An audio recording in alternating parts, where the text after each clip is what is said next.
Operation ન્યુઝન 2.0 દરમિયાન એક investment ફ્રોડનો ગુનો નોંધવામાં આવ્યો હતો, જેમાં કુલ 7.5 લાખ રૂપિયાની છેતરપિંડી ફરિયાદી સાથે કરવામાં આવેલી હતી.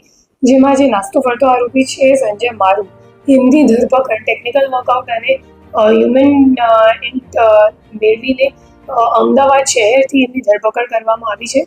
અને જે ખરેખર જે આરોપી છે એમનો જે અકાઉન્ટ છે, જે બેંક અકાઉન્ટ છે, તો એમની સામે કુલ 20 ફરિયાદ NCCRB કમ્પ્લેન્ટમાં નોંધવામાં આખા દેશમાં નોંધવામાં આવી છે. અને આ સિવાય કુલ 5.5 કરોડ જેટલાનું ટ્રાન્ઝેક્શન્સ એમના અકાઉન્ટમાં થયેલું છે.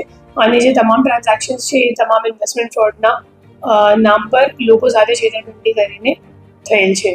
તો હું લોકોને અપીલ કરું છું કે આવી રીતની અગર તમને કોઈ લાલચ આપવાની કોઈ સ્કીમ આપે તો એમાં તમે નથી પડતા, અને જે ઓથોરાઇઝ બ્રોકર્સ હોય એમના મારફતે જ તમારે શેર માર્કેટમાં ઇન્વેસ્ટ કરવું જોઈએ.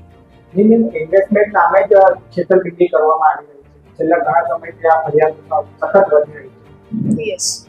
એ બાબતે હું કુલ આપણે અગર સુરત શહેરનો આપણે જોવા જઈએ તો મેક્સિમમ જે કમ્પ્લેન્ટ્સ છે NCCRBનું, તો એમાં 60% જેટલા કમ્પ્લેન્ટ્સ ઇન્વેસ્ટમેન્ટ ફ્રોડના નામે છે.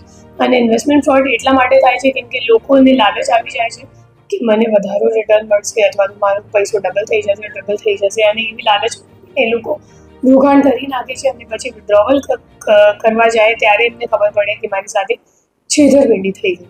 અને જે ઇન્વેસ્ટમેન્ટ ફ્રોડ હોય એ લાંબા સમય સુધી ચાલે છે, તો જે છેતરપિંડીની અમાઉન્ટ છે એ પણ ફ્રીઝ નથી થતી. જ્યાં સુધી ફરિયાદીને ખબર પડે છે કે મારી સાથે છેતરપિંડી થઈ, ત્યાં સુધી તો એ લોકો આખો જે પૈસો છે એ ટ્રાન્સફર કરીને પછી ATMથી વિડ્રો પણ કરી નાખે છે.